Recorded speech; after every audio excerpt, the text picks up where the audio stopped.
ஜனநாயகன் படத்தோட மோதுற அளவுக்கு வந்து பராசக்திக்கான ஒரு பெருமையாக இருக்கலாம். பட் விஜய்க்கு அது ஒன்றும் பெரிய பொருட்டாக இருக்கான்னு நான் நினைக்கிறேன். 300-400 தியேட்டர் ஜனநாயகனுக்கு கண்டிப்பாக குறையும். அப்படிங்கும்போது உங்களுக்கு கிட்டத்தட்ட ஒரு 60-40% உடைய கலெக்ஷன் கண்டிப்பாக அடிப்படும். நம்ம படத்தோட வந்து எஸ்கே படத்தை தேவையில்லாமல் மோத விடும்போது எஸ்கே இதில் ஏதாவது பேசி பண்ணியிருக்கலாமுங்கிற அந்த வெளியில் சொல்லித்தவிர அந்த அதாவது மனசுக்குள்ளேயே அந்த எண்ணம் மூடி இருக்கும். இந்த படம் 10ஆம் தேதி ரிலீஸுங்கிற விஷயத்தை வந்து தயாரிப்பாட்ட சொன்னாருங்கிறாரு. அதனால் சொல்லி அவர்கள் கேட்கலைங்கிற ஒரு விஷயந்தான் வருது. இந்த சீன் வந்து படத்துக்கு ஆக்சுவலாக சிவகார்த்திகேயன் தேவையே இல்லை தான். டெரரிஸ்ட்டை பிடிச்சிட்டு வந்துட்டு யாரோ கிரிக்கெட் பார்க்க வந்தவங்ககிட்ட போய் கொடுத்துட்டு போக மாட்டார் ஒரு ஹீரோ. காஃபி கடை நேயர்களுக்கு வணக்கம். இன்று நம்மோடு இணைந்திருப்பவர் மூத்த பத்திரிகையாளர் திரு வெங்கடேஷ் அவர்கள். வணக்கம் சார். வணக்கம். பராசக்தி படத்தோட ஆடியோ லான்ச்சும் நடந்துருச்சு, ட்ரைலரும் வெளியாயிடுச்சு. ட்ரைலர் எப்படி இருக்கு? உண்மையிலே மிரட்டிட்டாங்க. நான் எதிர்பார்க்கலை ட்ரெய்லர் இந்த அளவுக்கு ரொம்ப எக்ஸலண்ட்டாக இருக்குங்க. அதாவது அந்த பழைய சம்பவங்கள் இருக்கு இல்லைங்களா, 64 நடந்த ஒரு விஷயங்களோட இந்த லொக்கேஷன் இதோட அந்த ட்ரெயின் நீராவி இன்ஜின் ஒன்று வர்றது, பேசக்கூடிய அந்த சீன்ஸ், ரவி மோகனுடைய, அதர்வாருடைய, முரளி இதோட, இவர் நம்ம எஸ்கேவோட, இதெல்லாம் டோட்டலாக பார்க்கும்போது பார்த்தோம்னா படம் பார்க்குற ஒரு ஆசையும் ஆவலையும் எல்லாருக்கும் தூண்டியிருக்கு. எல்லாமே தெரிந்த நமக்கு எனக்கே தோன்றிருக்கு படம் பார்க்கணுன்ற ஒரு ஆவல். கண்டிப்பாக 10ஆம் தேதி போய் பார்க்க போகிற அதே ஒரு விஷயம் உடனடியாக பார்க்குற ஒரு ஆவலை கிரியேட் பண்ணியிருக்குன்னு சொல்லுவார். ஆனால் பிரமாதமாக இருக்குங்க. எல்லா ஆடியன்ஸுமே மக்களுமே தெரிஞ்சுக்கூடிய ஒரு விஷயமா நான் பார்க்குறேன். இந்த படத்தை போய் எல்லா பேரும் பார்க்கணும், பல விஷயங்களை தெரிஞ்சுக்கணும். இன்றைய மாணவர்கள் முக்கியமாக போய் தெரிஞ்சுக்கூடிய ஒரு விஷயமாக இதை நான் நினைக்கிறேன் சார். அதில் இன்னொரு விஷயம் என்னன்னா சார், ஆடியோ லான்ச்சில் சிவகார்த்திகேயன் அவர்கள் பேசின பிரச்சனை, அதுவும் வந்து என்னன்னா சமூக வலைதளங்களில் பராசக்தியும் ஜனநாயகனும் ஒன்றா மோதுது அப்படிங்கிற ஒரு விஷயம் பேசுபொருளாக ஆணுச்சு. அதுக்கு சிவகார்த்திகேயன் அவர்கள் ஒரு விளக்கம் கொடுத்துருக்காரு. நான் வந்து விஜய் சார்கிட்ட பேசிட்டேன், அண்ணனும் தம்பியும் வரக்கூடாதாங்கிற ஒரு கேள்வியை கேட்டிருக்காரு. இதை எப்படி பார்க்குறீங்க? இல்லை, வரலாமே, ஏன் வரக்கூடாது? இல்லை, சமூக வலைதளங்கள்ல அப்படி பேசிட்டு இருந்தாங்களே அப்படிங்கிறதுக்காண்டி அவருக்கு ஒரு பதில் கொடுத்துருக்காரு. இல்லை, அதான் சொல்லிட்டாரு சுருக்கமாக, அண்ணன் தம்பி பொங்கல் இது. அண்ணன் விஜயோடைய படம் ஜனநாயகன், என்னோட தம்பி படம் பராசக்தி. அண்ணனோட படத்தை எல்லாருமே போய் கொண்டாடுங்க, செலிப்ரேட் பண்ணுங்க, வெற்றி படம் வைங்க, அண்ணனுடைய இறுதி படம். அப்படியே என்னோட படத்தையும் 10ஆம் தேதி வருது செலிப்ரேட் பண்ணுங்கிற விஷயத்தை தான் அவருடைய மனசில் ரொம்ப நாளாக வச்சுருந்த ஒரு விஷயத்தை தான் சொன்னதாக நான் நினைக்கிறேன். நான் இதை இதை கொஞ்சம் முன்கூட்டியே அவர் சொல்லியிருக்கலாம். கொஞ்சம் தாமதம் எடுத்து சொன்னதுக்கு இதே இந்த பிரச்சனையெல்லாம் ஓடுறது மாதிரி ஆரம்பிக்கும் போதே இந்த விஷயத்தை ஜஸ்ட் ஒரு ஒன்று வீடியோ கால் ஒன்று டக்குன்னு பேசி ஒரு 2 நிமிஷத்துக்கு பேசியிருந்தாருன்னா அது ரொம்ப சிறப்பாக இருந்திருக்கும்னு நினைக்கிறேன். பட் அதற்கு என்ன காரணம் இருக்குது, அதுக்கு ஒரு காரணம் இருக்கும். இப்போ இப்படி இவ்வளோ லேட்டாக சொல்கிறதுக்கு ஒரு காரணம் இருக்கோ, அதே மாதிரியே அவர் அன்றைக்கு சொல்லாமல் இருக்கிறதுக்கு ஒரு காரணம் இருக்குன்னு நினைக்கிறேன் நான். இதை பட் பரவாயில்ல, லேட்டானால் கூட ஒரு சிறப்பாக சொல்லி ஓரளவு அந்த விஷயத்தை அப்படியே கொஞ்சம் அமைதிப்படுத்தியிருக்காருன்னு தான் நினைக்கிறேன் நான். இதை பட் அந்த ஏன்னா இறுதிக்கட்ட மேடை அது, பராசக்தி 10ஆம் தேதி ரிலீஸ். இந்த ஒரு வாய்ப்பு விட்டான்னு திரும்பி பேசுறது வாய்ப்பு இருக்காது. அதுக்கப்புறம் நீ வீடியோக்கள் விட்டால் அது வேஸ்ட் ஆகிடும். இந்த சந்தர்ப்பத்தை பயன்படுத்திக்கிட்டாரு. கரெக்டாக ஒரு விஷயத்தை பேசி கொழுந்து விட்டு எரிஞ்சிட்டு இருந்த ஒரு விஷயத்தை அணைச்சிருக்காருன்னு தான் நான் நினைக்கிறேன். விஜய் ரசிகர்கள்ங்கிற வார்த்தையை மென்ஷன் பண்ணி சொல்லியிருக்காரு. ஆக்சுவலாக வந்து ரசிகர்கள் தான் வந்து சிவகார்த்திகேயன் மேலே நிறைய விமர்சனங்கள் வச்சுக்கிட்டு இருந்தாங்க போது இது ரசிகர்களுக்கான பதிலாக தானே பார்க்கணும் நம்ம. இல்லை, அப்படி இல்லை. நீங்கள் விஜய் அண்ணா அவரும் வந்து எஸ்கே மேலே ரொம்ப வருத்தத்தில் மனவத்தில் இருக்கிறதா ஒரு தகவல் வந்தது. ஏன்னா நம்ம படத்தோட வந்து எஸ்கே படத்தை தேவையில்லாமல் மோத விடும்போது எஸ்கே இதில் ஏதாவது பேசி பண்ணியிருக்கலாமுங்கிற அந்த வெளியில் சொல்லித்தவிர அந்த அதாவது மனசுக்குள்ளேயே அந்த எண்ணம் மூடி இருக்கும். பட் அது விஜய்க்கும் அந்த வருத்தம் கண்டிப்பாக இருக்கும். ஸோ எஸ்கேக்கும் இருந்தது. ஆனால் அந்த படம் 10ஆம் தேதி ரிலீஸுங்கிற விஷயத்தை வந்து தயாரிப்பாட்ட சொன்னாருங்கிறாரு. அதனால் சொல்லி அவர்கள் கேட்கலைங்கிற ஒரு விஷயந்தான் வருது. ஏன்னா நான் டிஸ்ட்ரிபியூட்டருக்கு பேசிட்டோம், தியேட்டர் ஓனர்ஸ் பேசிட்டோம், இனிமேல் தள்ளுனா முடியாது, ஏப்ரல் வரைக்கும் வெயிட் பண்ண முடியாது, மே எலெக்ஷன் வருது, நீ கண்டுக்காத சிவா அப்படின்னு சொன்னப்பட்டதாக ஒரு தகவல் வேறு இருக்குது. நான் ஏற்கனவே பேசியிருக்கேன் இடத்துல. அதனால் பட் அந்த குளறுபடிகளுக்கெல்லாம் ஒரு முற்றுப்புள்ளி வச்சுருக்காருன்னு நினைக்கிறேன். பட் எப்படி விஜய் அவர்கள் அண்ணான்னு சொல்லுவோம், அதுமாதிரி விஜயோட ரசிகர்களையும் தன் அண்ணா தான் அவர் சொல்லியிருக்காரு. இதுக்கு முன்னாடி மேடையிலையும் சொல்லியிருக்காரு, இப்போவும் சொல்லியிருக்காரு. கண்டிப்பாக இதை விஜய் அவர்களும் இதை ஒரு சரி ஓகே, இதுக்கு முன்னாடி இருந்த விஷயங்களுக்கெல்லாம் சிவா முற்றுப்புள்ளி வச்சுருக்காருன்னா அவரும் எடுத்துக்கலாம். பட் அவருக்கு இருக்கிற இன்றைக்கி இருக்கிற பொசிஷன், அந்த கட்சி சார்பாக இருக்கிற விஷயங்களுக்கு இது ஒரு பெரிய ஒரு பொருட்டாக விஜய் எடுத்து ட்ராவல் பண்ண மாட்டார். என்னையுமே அவருக்குள்ள ஒரு மாஸ் அந்த கிரேஸ் வந்து யாருக்கு இருந்தாலும் குறையவும் குறையாது, ஒன்றும் பண்ண முடியாது. ஸோ அவருடைய வெற்றியை தடுக்கவும் முடியாது, அது வேற ஜோனர். பட் இவங்களுக்கு அந்த ஃபீலிங்க்கு ஒரு முற்றுப்புள்ளி வச்சிருக்காரு. ரசிகர்களும் கண்டிப்பாக எஸ்கே சொன்னதில் ஓகே இதுக்கு ஒரு ஆறுதலான ஒரு வார்த்தையை சொல்லிட்டார் எஸ்கே அப்படின்னு சொல்லி அவரும் மாறுதல் அடைவார்னு நினைக்கிறேன் நான். அப்புறம் ரஜினி ஃபேன்ஸையும் கவர் பண்ற மாதிரி எது நாகார்ஜுனாவா அந்த டைலாக் வந்து ரொம்ப சோஷியல் மீடியால ஃபேமஸ். இது ஜெயம் ரவியான்னு ரஜினி மாதிரியே பேசி ஜெயம் ரவி அவர்களை ஒரு பிரைஸ் பண்ணியிருக்காரு. இதை எப்படி பாக்குறீங்க? இல்லை, அவர் ஆரம்பத்துலேருந்தே ரஜினி ஃபேனுங்க. அவர் எப்படி விஜய் சார் வந்து ரஜினி சார் ஃபேனாக இருந்து அவர் அப்படியே அவர் போன ரூட்லேயே அவருடைய ஃபாலோ பண்ணிட்டு போனாரோ, எஸ்கேயும் கிட்டத்தட்ட ரஜினி சாரையும் விஜய் சார் தான் ஃபாலோ பண்ணி வர்றார். அது ஒன்றும் மாற்று கருத்து இல்லை, அதான் உண்மை. பட் ரஜினி சாருடைய டோனில் தான் அவர் பேசி பிரபலமானதே ரஜினி சார் டோனில் மிமிக்ரி பண்ணி தான். நீங்கள் ஒரு டிவி ஷோவில் போயும் சரி, அதுக்கு முன்னாடி ரியாலிட்டி ஷோவில் போய் கலந்துட்டு போது பார்த்தீங்கன்னா அவருடைய ஸ்டைல் மேனேஜ்மெண்ட் ரஜினி சார் பேட்டர்ன்லேயே தான் இருக்கும். நல்ல ஒரு ரசிகர், மிகப்பெரிய தீவிரமான ரசிகர், இன்றைக்கி மிகப்பெரிய ஒரு நடிகரை வந்து வளர்ந்து வர ஒரு நடிகர், கிட்டத்தட்ட ரஜினி, கமல், விஜய், அஜித் கிட்ட 5வது பொசிஷனுக்கு வந்து அப்படி ஓடி வர ஒரு நடிகர். அதனால் அவர் எல்லா பற்றியும் பேசுறது ஒன்றும் தவறு இல்லை. இல்லை, இன்னொரு விஷயம் என்னென்னா இப்போ வந்து சிவகார்த்திகேயன் அவர்கள் மேடையில் உடச்சிட்டார். நான் வந்து விஜய் சாருக்கு போட்டியாக வரல, என் படமும் ஓடட்டும் அவர் படமும் ஓடட்டும்ங்கிற ஒரு வார்த்தையை விட்டுட்டு ஒரு பரஸ்பரமான ஒரு இதை பண்ணிட்டாரு. ஆனால் இது இப்போ விஜய்க்கு ஒரு அரசியல் டூலாக எடுத்து ஜனநாயகனை விமர்சிக்கும் போது அவங்க கையில் எடுக்கிறது பராசக்தியை தானே எடுப்பாங்க. ஆனால் வந்து ஃபேஸ் வந்து யார் ஃபேஸ் இருக்கும்? சிவகார்த்திகேயனோட ஃபேஸ் தான் இருக்கும். அப்படிங்கிற போது இது சிவகார்த்திகேயன் ஒரு பிரச்சனையை தானே உண்டு பண்ணும். இல்லை, அதை ஒன்றும் எடுக்க மாட்டாங்க தான் சொல்லல. விஜய் இது ஒரு பெரிய பொருட்டாகவே எடுத்துக்க மாட்டாங்க. ஃபர்ஸ்ட் ஆஃப் ஆல் ஜனநாயகன் படத்தோட மோதுற அளவுக்கு வந்து பராசக்திக்கான ஒரு பெருமையாக இருக்கலாம்.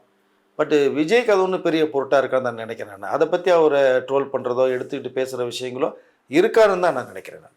ஏன்னா சார் இப்போ வந்து அந்த படம் கட்சி ரீதியான ஒரு படம், ஏறக்குறைய வந்து ஒரு இந்திய எதிர்ப்பு அண்ணாவோட போர்ஷன்லாம் காமிக்கிறாங்கும் போது அதை ப்ரைஸ் பண்ணி பேசணுங்கிறதுக்காண்டி ஜனநாயகனை அடிக்கிறதுக்கான வாய்ப்புகள் நிறைய இருக்குல்ல. யார் அடிப்பான்னு சொல்கிறீங்க?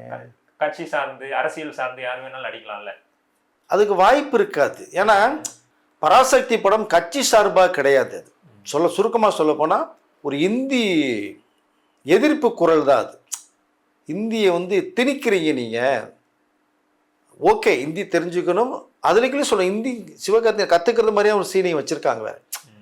இந்தியை நாங்கள் வந்து எதிர்க்கலை, இருக்கட்டும், திணிக்காதீங்க எங்ககிட்ட அப்படிங்கிற ஒரு விஷயந்தான். இது வந்து திராவிட முன்னேற்ற கழகம் அறிஞர் அண்ணா அவர்கள் ஆரம்பித்த முன்னாடியே இது வந்து நடந்த நிகழ்ச்சி. இது 60-64 வரைக்குமே நடக்கிற நிகழ்ச்சி. அப்போது அதற்கு பிறகு தான் அண்ணா அவர்கள் குரல் கொடுத்து கலைஞர் அவர்கள் ரயில் மறியல் போராட்டம் பெரிய இஷ்யூவாக்குனதுக்கு பிறகு அந்த மாணவர் ராஜேந்திர மாணவர் மொழி போராட்டத்துக்காக தமிழ் மொழிக்காக போராடி உயிரிழந்த ஒரு விஷயம் உண்டு. இதெல்லாம் கலந்து தான் மக்கள் மத்தியில் பெரிய ஒரு பேர் எடுக்கிறாங்க திராவிட முன்னேற்ற கழகம். அதன் பிறகு தான் 1967 திராவிட முன்னேற்ற ஆட்சி அமைக்கிறாங்க இங்கே. அதனால் இது திராவிட முன்னேற்றத்தினுடைய கட்சி சார்பாக பராசக்தி படம் இருக்காது, எனக்கு தெரிஞ்ச வரைக்கும் இருக்காது. பட் கலைஞர் அவர்கள் அண்ணா அவர்களும் இருக்கிறதுனால அவர்கள் இதுக்குள்ளே ஜஸ்ட் ஒரு கொண்டு போகிறதுக்கான ஒரு வாய்ப்புகள் இருக்கும். அப்படி தான் பயன்படுத்தியிருப்பாங்க. நான் இன்னொன்று, ஜனநாயகன் படம் முழுக்க முழுக்க வந்து பெண்களுக்கான படம் அப்படிங்கிறது ட்ரைலர் பார்க்கும் பொழுது தெரியுது. இது வந்து அவரோட அரசியலுக்கு யூஸ் பண்ணிக்கிறாரு, பெண்கள் ஓட்டை கவர்றதுக்கு தான் இந்த விஷயத்த பண்ணுறாருங்கிற ஒரு விமர்சனம் இன்னைக்கு நான் பார்த்தேன். இதை எப்படி பார்க்குறீங்க? இல்லை, அதாவது சார் அந்த கதைக்களம் உங்களுக்கு இது ஒரு இந்த சமூகத்தில் இந்த சமுதாயத்தில் ஒரு பெண் எப்படி வாழணுங்கிற ஒரு கருத்தை தான் எடுத்திருக்காங்க பேஸ். 5 வயசு குழந்தைய இருக்கிற அந்த குழந்தைய எடுத்து விஜய் வளர்க்குறாரு. அது ஒரு 18 வயசு ஆகும்போது அது இந்த சமூகத்தில் எப்படி வாழணுங்கிற ஒரு விஷயம் தான். இன்றைக்கி எவ்வளோ விஷயங்கள் தவறுகள் நடக்குது. கோயம்புத்தூர் மேட்டர் எடுத்துங்க, இங்கே அண்ணா யூனிவர்சிட்டி மேட்டர் எடுத்து எத்தனை பெண்களுடைய வாழ்க்கை சீரழிஞ்சு போய் கிடக்கு. அப்படிலாம் எதுவும் இருக்கக்கூடாது. துணிந்து நீங்கள் போராடணும், வாழ்கிறத கற்றுக்கணும். ஒரு குழந்தைக்கு ஒரு குட் டச் எது பேட் டச் எதுங்கிறது சொல்லித்தரணும். ஒரு சீன் இதில் விஜய் பேசுவார், ஸ்கூலில் இருக்குது. இல்லை, பெண்கள் சம்மந்தப்பட்ட ஒரு படம் அது. பெண் இந்த சமுதாயத்தில் வாழணும், தலை நிமிர்ந்து தைரியமாக வாழுங்கிற ஒரு கருத்து சொல்கிற படம். அதற்குள்ளே கொஞ்சம் அரசியல் டச் போகுது. அந்த பெண்ணுக்கு என்ன ஆகுது, இதுக்கு காரணம் யார் அப்படிங்கும்போது அரசியல் கட்சியில் கொண்டு போய் போகிறாங்க. அதனால் பெண்கள் ஓட்டை கவர்றதுக்கு தான் ஜனநாயக படம் எடுக்கணுன்ற அவசியம் இல்லைங்க. அதுக்கு ஒரு அனாவசியம் ஒரு 400 கோடி செலவு பண்ணுவாங்களா? கண்டிப்பாக பண்ண மாட்டாங்க. சிறந்த கதையாக இருக்கிறதுனால அதை செலக்ட் பண்ணி நடிக்கிறாங்க. கடைசி படம் ஒரு பேசப்படுகிற படமாக இருக்கணும் அப்படிங்கிறனால இந்த கதையை தேர்ந்தெடுத்த காரணம் தான். அரசியலில் அவருக்கு இருக்கிற மக்கள் செல்வாக்கு, ரசிகர் செல்வாக்கு 2 மாநாடுல காமிச்சிட்டாரு, 7-8 ஊர்களுக்கு போய் காமிச்சிட்டாரு, கடைசியாக ஈரோட்லேயும் காமிச்சிட்டாரு. இப்போ இந்த மாதம் இறுதியில் கிட்டத்தட்ட சேலத்தில் காமிக்க போகிறதாகவும் இருக்கார், அனுமதி கிடைச்ச உடனே. பட் அதனால் அந்த ஓட் பேங்கை கிரியேட் பண்ணுங்கிறதுனால இந்த படம் கிடையாது. அப்புறம் இன்னொரு வார்த்தையும் சிவகார்த்திகேயன் சொன்னார். என்ன சொன்னாருன்னா, கோட் படத்தில் நான் நடித்தது தேங்க்யூ சொல்லிக்கிட்டே இருப்பேன் லைஃப் லாங் அப்படின்னு சொல்லி விஜய் அவர்கள் சொன்னதாகவுங்கிற ஒரு வார்த்தையும் சொல்லியிருக்காரு. அப்போ என்னன்னா, எனக்கும் விஜய் சாருக்கு எந்த ஒரு பிரச்சனையும் இல்லை, நீங்கள் இதை வன்மமாக கிரியேட் பண்ணி வியாபாரமாக பார்க்காதீங்கிற ஒரு விமர்சனத்தை நேரில் அடிக்கிறாரு சார். இதை எப்படி பார்க்குறீங்க? இல்லை, அதுதான் சொல்கிறேன் இல்லையா, அந்த சீன் வந்து படத்துக்கு ஆக்சுவலாக சிவகார்த்திகேயன் தேவையே இல்லை தான். சீனே தேவையில்லை முதல்ல, சரிங்களா? ஒரு டெரரிஸ்ட்டை பிடிச்சிட்டு வந்துட்டு யாரோ கிரிக்கெட் பார்க்க வந்தவங்ககிட்ட போய் கொடுத்துட்டு போக மாட்டார் ஒரு ஹீரோ. ஆனால் வெங்கட்புரி இதை சொல்லி அது சிவகார்த்திகேயனுக்காக ஓகே சொன்னதான் விஜய் அவர்கள். விஜயோடைய பெரிய மனசை தான் நம்ம இங்கே பார்க்கணும். நம்ம புரிஞ்சுதுங்களா? விஜயோடைய சீன் அது. அங்கே சிவகார்த்திகேயன் உள்ளே வர்றாரு. அப்போ விஜயோடைய பெரிய மனசு சிவகார்த்திகேயன் பண்ணட்டும், அவர் தம்பின்னு சொல்லக்கூடியவர் தான் சிவகார்த்தி எஸ்கே. அப்போ வாலண்டியராக அந்த சீன் வந்து எஸ்கேக்காக கொடுக்கப்படுது. பட் அது நடித்ததுனால மிகப்பெரிய ஒரு பேர் எஸ்கேக்கு வந்தது, அதை மறுப்பதற்கே இல்லை. ரசிகர் கூட்டம் பெரிய அளவில் வந்துச்சு, விஜயோட ரசிகர்கள் ஆதரவு நிறைய இருந்தது. பட் இது 2 படம் ஒன்றா மோதுறது அப்படிங்கிறதுனால தான் அந்த ஒரு விஷயம் வந்து பெரிய அளவில் பேசப்பட்டுச்சு, பார்க்கப்படுது. விஜய் ரசிகர்களும் எஸ்கே மேலே மிகப்பெரிய ஒரு எதிர்ப்பை கொடுத்தாங்க. பட் எல்லாத்துக்குமே வந்து இந்த ஸ்பீச் வந்து ஒரு முற்றுப்புள்ளி வச்சுருக்காருன்னு தான் நான் நினைக்கிறேன். இனி சுமூகமாக எல்லாமே நடக்கும்னு நினைக்கிறேன் நான்.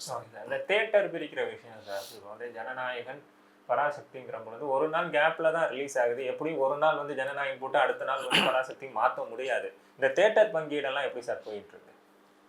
கிட்டத்தட்ட 1200 தியேட்டர் கிட்ட இருக்குங்க. பட் அதில் ஒரு 1000 ஸ்க்ரீன் வந்து கொடுக்கறது மாதிரி இருக்குது ஜனநாயகன் படத்துக்கு 9ஆம் தேதி, சரிங்களா? அதில் 170-80 தியேட்டர் ஏதோ வந்து பிவிஆர் கிட்ட இருக்குது. பட் கிட்டத்தட்ட எல்லாமே பேசி ஒரு 1000 ஸ்க்ரீன் கிட்ட வர்றது மாதிரி ஒரு விஷயம் பேசப்பட்டு முடிவாக இருக்குது. பட் அந்த ஒரு நாள் மட்டும்தான் அது இருக்கும். 10ஆம் தேதி பராசக்தி ரிலீஸ் ஆகுது. அப்படி பார்த்தோம்னா இப்போ இது கிட்டத்தட்ட ஒரு 600 கிட்ட 300-400 தியேட்டர் ஜனநாயகனுக்கு கண்டிப்பாக குறையும். அந்த தியேட்டர் அப்படியே பராசக்தி கொடுக்கப்படும். அப்படிங்கும்போது உங்களுக்கு கிட்டத்தட்ட ஒரு 60-40% கலெக்ஷன் கண்டிப்பாக அடிப்படும். ஆனால் இது ரொம்ப சிறப்பாக பிரமாண்டமாக இருந்து மக்களால் கொண்டாடுற இருந்ததுன்னா மீண்டும் ஒரு வாரம் 10 நாள் போகும்போது இதனுடைய ஈக்குவல் அதில் ஷேர் பண்ணிக்கலாம், ஈக்குவல் பண்ணிக்கலாம். பட் அது எப்படின்னு நமக்கு தெரியாது, மக்கள் கையில் தான் இருக்குது அதை. ஸோ படத்தினுடைய குவாலிட்டியை பொறுத்து தான். பட் அந்த ஓப்பனிங் ஒரு 3-4 டேஸ் தாறுமாறாக இருக்கும், அது ஒன்றும் மாற்று கருத்தே இல்லை. அதற்கு பிறகு ஒரு விஷயம் இருக்குது இல்லைங்களா, அப்போ எல்லாம் நல்லா இருக்குது சிறப்பாக இருக்குன்னா திரும்பி ஒரு வாரம் எக்ஸ்டெண்ட் பண்ணாங்கன்னா இந்த 600ன்னு சொல்லி 1600 தியேட்டருடைய கலெக்ஷன்ஸ் எல்லாமே டோட்டலாக பார்க்குறதுக்கு வாய்ப்புகள் இருக்கும். ஷோக்களும் பிரியும், கிட்டத்தட்ட அதில் ஒரு 2-3 ஷோன் மாதிரி பிரியறதுக்கும் வாய்ப்புகள் நிறைய இருக்குது. பராசக்தி படமும் சிறப்பாக இருந்தாலும் அதுக்கு இன்க்ரீஸ் பண்ண பார்ப்பாங்க, ஷோவை அதிகரிக்க பார்ப்பாங்க. 9ஆம் தேதியும் 10ஆம் தேதியும் என்ன நிலவுறது தான் வந்து தெரியும் சார். இப்போ வந்து படம் ரிலீஸுக்கு முன்னாடியே ஜனநாயகம் விசஸ் பராசக்தின்னு வரும்போது படம் ரிலீஸ் ஆனதுக்கு அப்புறம் 2 படத்தையும் கம்பேர் பண்ணுறதுக்கான வாய்ப்புகள் நிறைய இருக்குல்ல சார், அதை சமாளிச்சு தான் ஆகணுமா? படம் வந்த அன்னைக்கே தெரிஞ்சு போயிடும். அதுக்கு முன்னாடி தான் இந்த முட்டல் மோதல் எல்லாமே இருக்கும். 9ஆம் தேதி ஜனநாயகன் வரும்போது அவனுடைய விஷயம் தெரியும், 10ஆம் தேதி பராசக்தி வரும்போது விஷயம் தெரியும். 2 படத்தினுடைய ரேஞ்ச் மக்கள் பார்த்தோன்னு முடிவு பண்ணிடுவாங்க. இது பார்க்குறவங்களுக்கு அன்றைக்கே தெரிஞ்சிடும். அதனால் இந்த Jananayagan versus Parasakthi, Vijay versus SK அப்படிங்கிறது எல்லாமே 9th 10th வரைக்கும் தான். அதற்கு பிறகு அது அப்படியே சுமூகமாக ட்ராவல் ஆகி போயிடும்னு நினைக்கிறேன். பார்க்கலாம். ஏன்னா ஒரு விஷயம் நடக்கிறதுக்கு முன்னாடி மக்கள் நிறைய பேசுவாங்க, இன்னொரு விஷயம் நடக்கும்போது அந்த விஷயத்துக்குள்ளே தமிழக மக்கள் போயிடுவாங்க. இதுக்குள்ளேயும் இப்படி தான் போகும்னு நான் நினைக்கிறேன். ஓகே சார், கருத்துக்களை பயந்துட்டு நன்றி.